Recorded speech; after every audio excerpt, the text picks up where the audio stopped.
coming to you from Gryphon Art, deep in the heart of West Texas. It's Art Chew. Hello, Art Chew, not Achew, for my friend Michael.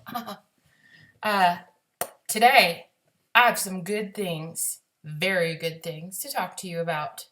The first thing I wanted to show you is mail art.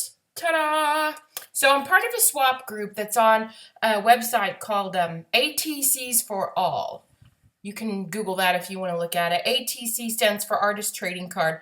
But I'm part of a group that does mail art swaps. And generally they make or decorate envelopes. You don't put anything in them. You stuff them with something rigid. And mail them out to a group. And sometimes you have a partner. For February, we did a Valentine's swap, and so you sent to everybody on the list that wanted to participate in the Valentine's swap. And these are my Valentines I got. I poked a hole in them and put them on a jump ring. I received, probably a dozen or more. And I won't sit here and show you all of them because that would be kind of boring, but I'll show you some of my favorites. This is the Snoopy one from my friend Sandra. I've talked about Sandra before, and Sandra hand-carved that stamp herself. I will link to Sandra's video of stamp carving, but she loves peanuts, and this was my one from her. I thought it was adorable. I really like this one. Looks like it was jelly printed, and it's got some embossing on it. I really liked this one as well. I thought that was cool. So it's kind of a fun way to meet other people and see their style and kind of what they like to use. Oh, I moved the light. I didn't mean to do that. There we go. Sorry about that. And I'll hang that back up in a minute. So that's been fun. It keeps moving. Stop moving. Move that. There we go. So that was lots and lots of fun. And you don't send to a big group of people every time. Usually you're just paired with one person. And so you mail some stuff back and forth. And that has been very cool. I enjoyed doing that. What I had in mind to talk to you about today is something that two different people I know have done videos about this. My friend Heather and another artist that I know of named Cece. They have talked about pens. And what they did was talk about the pens that they like to use specifically with mixed media. Pens that will write on top of gesso and paint and all the stuff that you sort of might put down on a journal page or on a canvas. And a lot of times it's hard to find a good pen that you can practice handwriting with over those things. And so what I did was I cut some 6x6 pieces of paper and put them on a jump ring also. And I swatched out some of my pens. And I'm going to talk a little bit more about swatches. So what I did was write the brand of pen, the type of tip, and then I did a bit of sort of thicker line over here. And by doing this, I can take a look over at these and decide which pen is going to be the look that I want, which pen is going to be better for handwriting, and which pen is going to be better for more distinctive lettering. Okay, and it might not... My phone's ringing.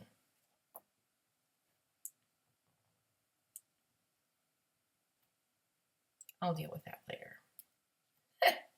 Just made myself laugh. It may not look like much. Oh, it's some black pens and a lot of writing with black pens. But you can also test these for permanence. If I was going to do that, I didn't. You can take a wet brush or maybe a water brush, brush over it, see if it's going to stay. See if it's going to smear. That's a valid thing to consider when you're working with mixed media. I didn't swatch these because I pretty much knew which of these were permanent already, but I wanted to test them out and see how they felt. A lot of working with a pen is how it feels in your hand. Is it too heavy? Are you going to have good control? What's the tip like?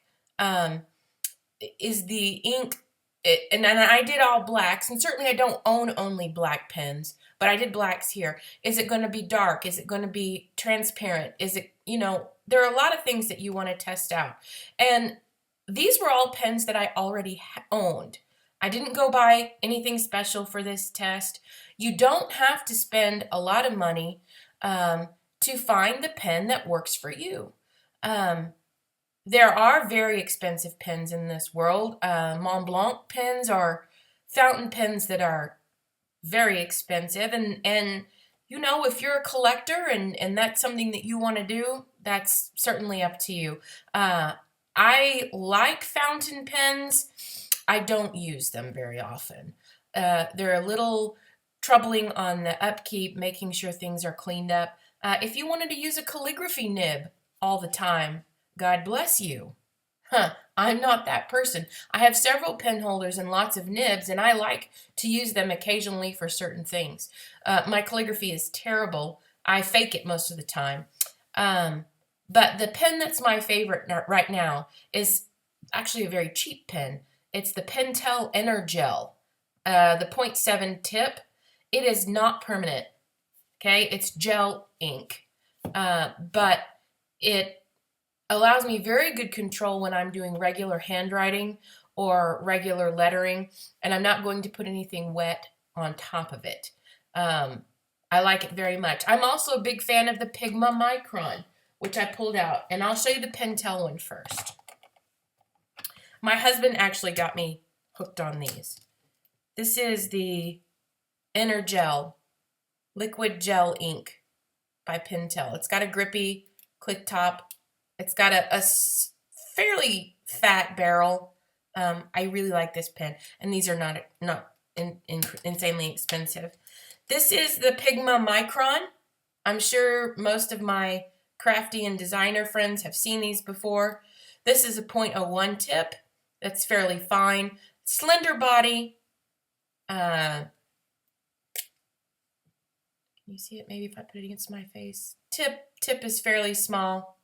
These are wonderful for Zentangle, for lettering, for general handwriting. These do not work on top of paint and on top of gesso, on top of layers and layers of mediums. You will ruin microns by doing that. I have done it. I know others that have done it. But for general drawing, Zentangle, lettering, inking lettering over penciling, I like a micron. And these are by Sakura. Also, I heavily enjoy the Faber-Castell Pitt Pen. Faber-Castell has a large line of artist pens. This is, they call it the small tip. It's probably a 0.3, or an 0.3 if I was going to measure the tip. Little fatter barrel than the micron. It looks more like a marker. These will write on paint. These are India ink pens. I enjoy this pen quite a bit. Good for lettering, very good saturation in the tip. You're not having to go over and go over and go over a specific spot. These are excellent. However, Faber-Castell makes most of their artist Pitt pens look like this unless you have the big brush, and those are pretty fat. I've got it in a small chisel. I've got it in a brush. I've got it in a calligraphy angled nib, but I consider those more of markers than I do pens. The pen type ones, I have the small, I have the 1.5, and I have a medium. So those are great. And some other pens I have to review, but I'm going to do those in just a moment. I also like a Sharpie pen. Good old regular Sharpie. I love Sharpies in all varieties. This is a fatter tip than the others. The nib's a little bit fatter. Is it going to tell me? No, it just says Sharpie pen. They don't bleed. The Pitt pens tend to bleed a little bit. Microns don't bleed. The Pentel does not bleed. These are lovely and wallet friendly. And that's all I have to say about pens, really. I tested these on Bristol paper. Bristol, this is a Strathmore Bristol. Bristol tends to be very smooth. Not a lot of texture that you might have on watercolor, especially cold press watercolor or linen finish paper. Bristol or a vellum finish is going to do a lot better for lettering and drawing. And when you go to look for it, it'll say so on the package. I did some other swatches of things that I'm not going to go into right now. I swatched out my Derwent Inktense pencils that are ink, not watercolor, and my Derwent Inktense blocks. And I wrote the names next to them and what kind of paper I tested them on. So I don't have to peck and hunt when I'm working on a piece. I can just pull out my swatches. I have some other things I'm going to swatch. I'll probably swatch my Prismacolor pencils. Most of my paints, I know what they do.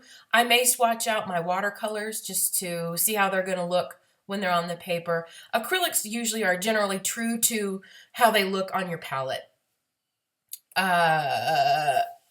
And that's all about swatches.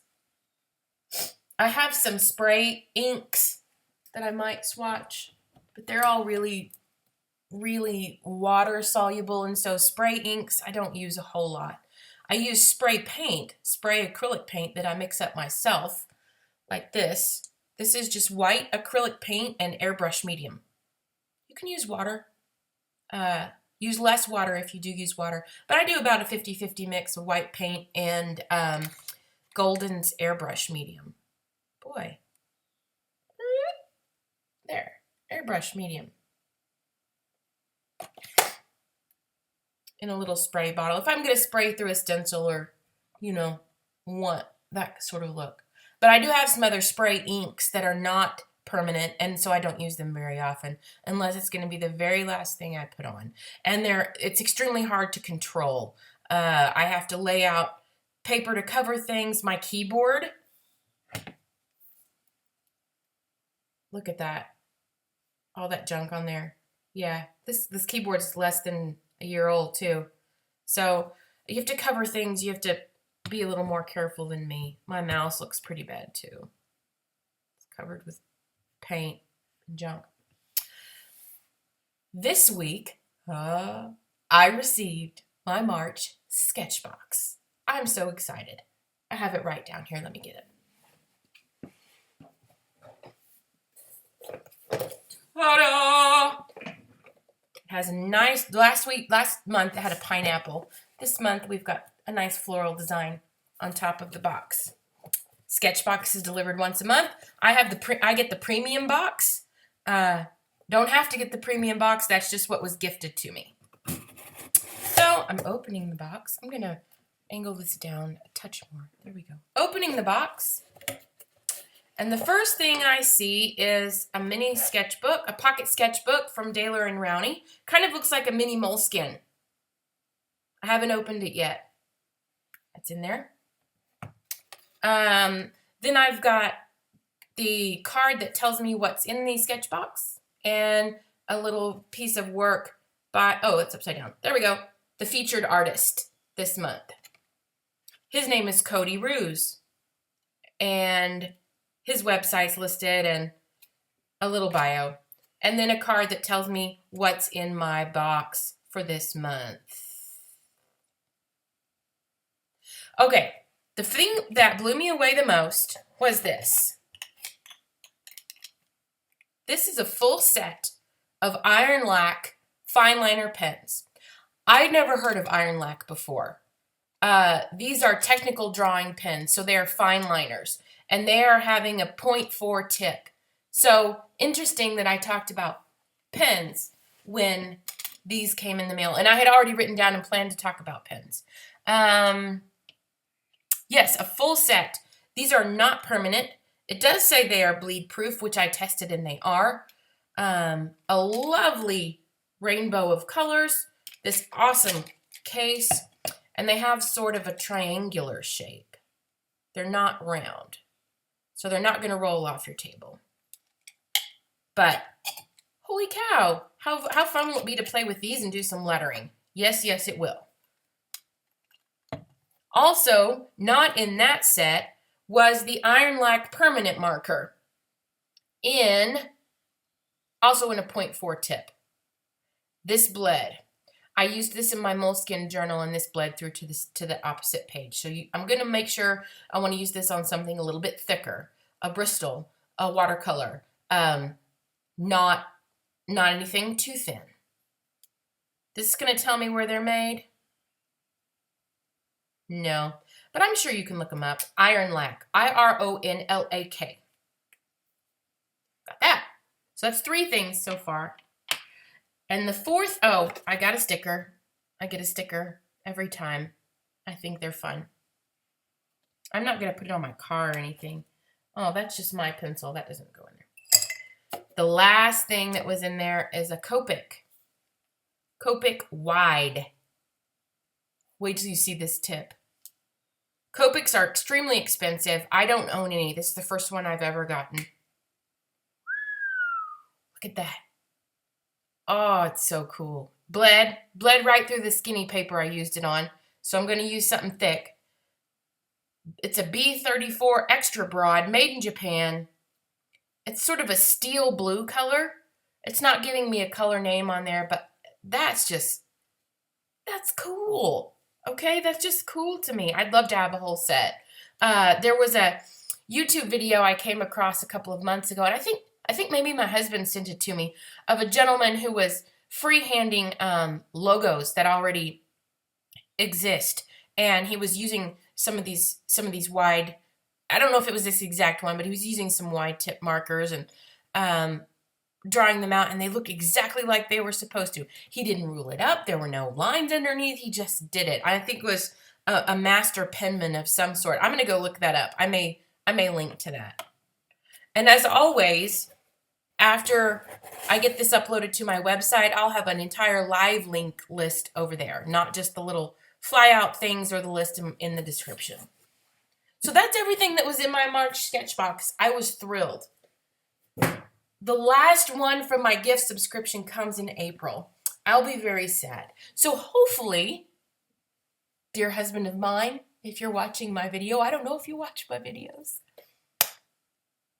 you might think about doing that for my birthday, renewing my subscription. Another pen that I tested on my swatch sheet that I forgot to tell you about, also by Sakura, was the Jelly Rolls. These are great. These will write on top of paint as well. They take a little bit of time to dry because it's jelly, but you can dry it with a heat tool. They're cool. Speaking of pens, I did buy a paint pen this week. I had never bought any, and I haven't bought supplies in a while. I bought a Molotow. I've never used one. I have used are these Liquitex? No, these are Montana. These are Montana paint pens, acrylic paint pens, and they have a giant nib. I only have 2 because they're about $10 a piece. I've seen more of the folks that use giant notepads that do graffiti art. I've seen them used that way. I've used them for a few things. These are not something that I'm going to invest in really heavily. These are refillable, and you can get new nibs for them.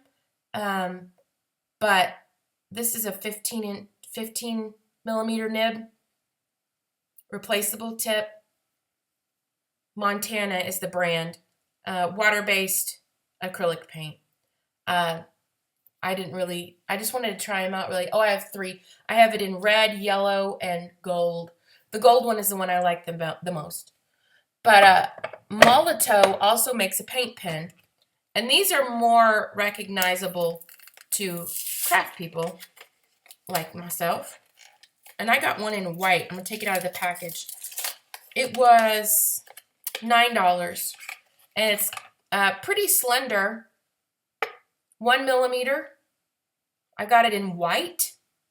I just took it out of the package. Signal White is the name of it.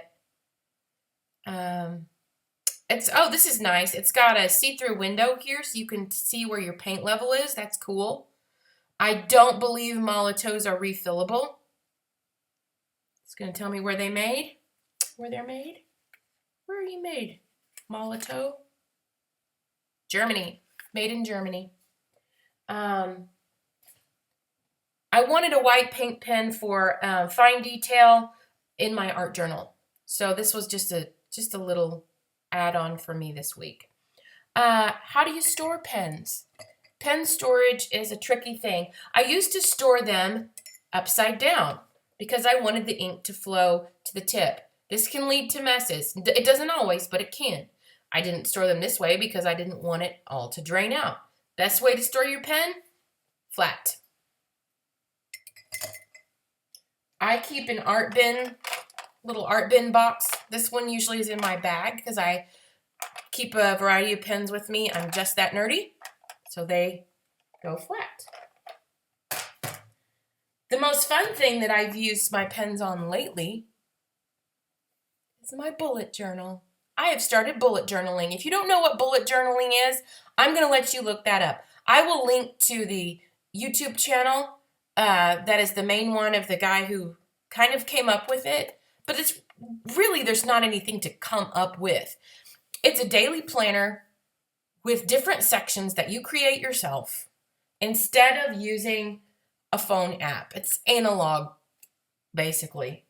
I don't do so well with apps for calendar and reminders. There is something that is very tactile for me about writing things down. I've kept lists forever. I've kept a hard planner forever. This is replacing my other planner. This is a moleskin that I picked up at Barnes & Noble. It was about $20. And I have you won't be able to see it, but it's got dotted grids in here. It's a soft cover. So I have an index. I don't index everything, but I do have an index. I number the pages as I go. I have a future view. This is for about 8 months worth. This is just going to be big things that I need to write down, not my daughter needs to take her lunch today in sometime in September. Okay, this is where I put bigger things that I know will be in specific months. I'll show you March, because the one for February is not very good. I have a monthly view at the beginning of each month. This is March. I used a little bit of washi tape over here just to decorate it because I have tons of it and I'm not exactly sure what to do with it. Here in the column, I have the date and the day, and then bullet things for each day as they come in March. I keep a habit tracker things that I am trying to establish as habits. And then I fill in the color each day if I did that thing. I also have a page at the front of the month for ideas, video ideas, and blog ideas. And I may fill in some more down there. Beginning of each week, I have a weekly stuff. I have a grocery list and a meal plan because those are part of my chores at home. Then I have a daily view of each day. Up here in the corner, I write the month and the date and what day of the week it is. This was Monday, was leap day. I have a list of things that happened that day. Action items have a box so I can check them off. Things that relate to Gryphon art have a heart by them that I will fill in when they're finished. I have a little list of daily chores that I need to check out.